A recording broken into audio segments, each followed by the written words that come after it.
China के सारे जो लीडर्स हैं, बड़े लीडर शी जिनपिंग से लेके नीचे तक, सब ने ये बार बार दोहराया है कि हम पाकिस्तान की जो सॉवरेनिटी है, ये संप्रभुता है, हम उसके लिए सपोर्ट देंगे।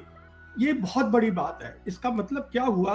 एक तो आप देखिए, ये जब हुआ है उसके बाद ये जब 370 हटा है, तो हमने देखा कि अप्रैल 2020 में पीएलए भी आके बैठ गई है ईस्ट लद्दाख में। ऊपर से ये स्टेटमेंट आ गई है।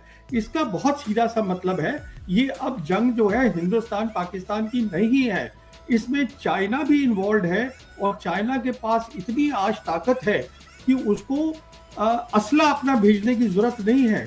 काइनेटिक वॉर जिसको कहते हैं, उसको करने की जरूरत नहीं है। तो आज क्या दिक्कत आ रही है यहाँ पर, जो असलियत है वो ये है कि हिंदुस्तान की जो फौज है उसके सामने 5 बड़े बड़े मसले खड़े हैं। और वो 5 मसले हैं। सबसे बड़ा तो है कि जैसे जो इंडियन आर्मी है उनके ये सब ट्रक जाएंगे, एमुनिशन जाएगा, खाना पानी जाएगा फ्रंट पर, तो उसकी सिक्योरिटी की बात हो गई है। क्योंकि अब देखिए, जब जंग होगी, जिस तरीके से हमने कश्मीरियों के साथ धोखा किया है ओवर द इयर्स, अब ये बहुत मुश्किल है कहना कि वो हमारे साथ खड़े होंगे। तो इसलिए सबसे पहले तो यहाँ पे देना पड़ेगा, जिसको हम बोलते हैं काउंटर टेरर ऑपरेशंस जो हो रहे हैं, जिससे कि हमारी लाइंस ऑफ कम्युनिकेशन सिक्योर हो। इसमें बहुत सारी फौज लगानी पड़ेगी, पहली बात। दूसरी बात यह है, क्योंकि उन्होंने कहा है चीनियों ने कि हम खड़े होंगे पाकिस्तान के साथ, तो जो चीन का फ्रंट है वहां पर वो अपनी हरकत शुरू कर देंगे। उसका मतलब ये हुआ कि जो हमारी जितनी भी हमारे पास ताकत है उसमें से आधी से ज्यादा ताकत हमें वहीं छोड़नी पड़ेगी। वो हम पाकिस्तान के फ्रंट पे नहीं ला सकते, क्योंकि ये खतरा नहीं लिया, चांस नहीं ले सकते कि चीन क्या कर दे। ये दूसरा मसला है। तीसरा मसला तो जंग है ही है जो होगी हिंदुस्तान पाकिस्तान की। यहाँ भी दिक्कत है। यहाँ 2 बड़ी बड़ी दिक्कत है। पहली दिक्कत ये है, जैसे मैंने आपको बताया, जितना भी हमारे पास सामान है वो फाइनाइट है, ये नहीं है कि अनलिमिटेड है। उसको हमने वहां छोड़ दिया चीन के फ्रंट पे, तो वैसे ही हमारे पास चीजें कम हो गई। एयरफोर्स चीफ बार बार बयान दे चुके हैं कि मुझे ऑथराइज्ड है 42.5 स्क्वाड्रन, मैं आज 30 है मेरे पास, वो 30 से भी कम है। उसमें से भी आधी से ज्यादा आप समझ लीजिए चीन के पास चली गई, तो लड़ाई किसके साथ करेंगे आप? पहली बात। दूसरी बात, क्योंकि आज चीन के पास काबिलियत है, वो round the clock surveillance Pakistan को प्रोवाइड कर सकता है, जो हमारे पास नहीं होगी। मतलब पूरा जंग का जो थिएटर है वो पाकिस्तान को दिखाई देगा। उनकी मिसाइल्स को गाइड करने के लिए उनके सैटेलाइट्स अवेलेबल होंगे, बेदू सिस्टम। तो ये तीसरी बहुत बड़ी दिक्कत आ गई है। चौथी दिक्कत क्या है कि आपने देखा है कि चीन ने बहुत सारे साइबर अटैक्स किए हैं हमारे हिंदुस्तान पे, पूरे मेनलैंड पर। जैसे मुंबई में हुआ था 2020 के अंदर। अब वो मानते नहीं है क्योंकि अकाउंटेबल नहीं होते। जो ये किए थे साइबर अटैक, उसका मतलब ये है कि उनमें काबिलियत है साइबर वॉर करने की, बिना हाथ दिखाए हुए अपना। और हमारे देश में हमारे एटीसीज हैं, हमारी रेलवेज है, पावर स्टेशंस है, हमारे बैंक्स हैं, एटीएम्स हैं, इन सबको वो बिल्कुल जाम कर सकते हैं। अच्छा, और लास्ट बात जो बहुत इंपॉर्टेंट है, देखिए जंग जब होती है हिंदुस्तान पाकिस्तान की, तो कितना आपके पास सामान है, because this is a war of attrition that matters. इसलिए जरूरी चीज ये होती है कि उनके पास जरिया है आज कि रेगुलर सप्लाई आती रहेगी चीन से, हमारे पास नहीं है। आर्मी चीफ का ये जो दौरा है, इस टाइमिंग में आप इस दौरे को कैसे देख रहे हैं, जब पाकिस्तान और भारत के दरमियान हाल ही में एक जंग हुई है और अब फिर भारत से जिस तरह की स्टेटमेंट्स आ रही हैं, लग ये रहा है कि एक और जंग जो है वो इस खित्ते पे किसी भी वक्त मुसल्लत की जा सकती है। लेकिन आपको याद होगा कि जब फील्ड मार्शल गए अमेरिका, तो लोगों ने काफ़ी चहमगोइयाँ की। वापसी पे उन्होंने और बड़े अहम मुल्कों का दौरा किया, जिसमें फार ईस्ट भी शामिल था, और बाकी जो और भी ममालिक थे।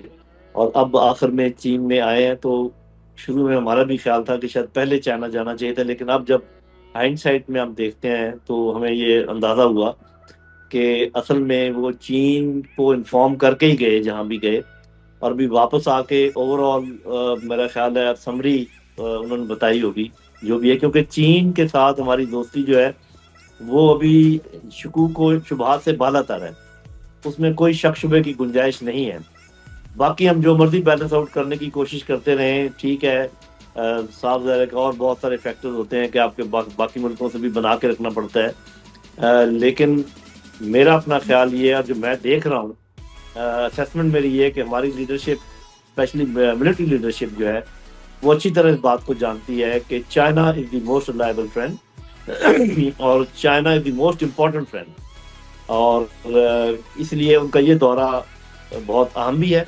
और साफ ज़ाहिर है जब अहम है तो फिर हमारे दुश्मनों को तो इसके ऊपर परेशानी होनी है। सर, मेरा अपना भारत से हम ख्याल देख रहे हैं, ये भारत से सर हम ये देख रहे हैं कि मुसलसल मतलब चीखें हमें सुनाई दे रही हैं मोदी मीडिया पर। वो मुसलसल ये कोशिश कर रहे हैं कि किसी ना किसी तरह ये साबित कर दें कि ये दौरा कामयाब नहीं है या नाकाम दौरा है। तो यकीनी तौर पर ये तो एक स्टैम्प है ना, अगर भारत से चीखें हैं तो ये दौरा कामयाब है। लेकिन सर स्पेसिफिकली अगर हम बात करें, ये जो रीसेंट कॉन्फ्लिक्ट था पाकिस्तान और भारत के दरमियान, और उसमें पाकिस्तान ने चीनी टेक्नोलॉजी का भी इस्तेमाल किया और उसके बाद चाइनीज जो टेक्नोलॉजी है दुनिया ने देखा भी कि वो किस तरीके से कामयाबी से पाकिस्तान ने उसको इस्तेमाल किया। अभी ये जो अगली एक और जंग का खतरा मंडला रहा है, आप समझते हैं कि इस दौरे में इन तमाम चीजों के ऊपर भी डिस्कशन हुई होगी?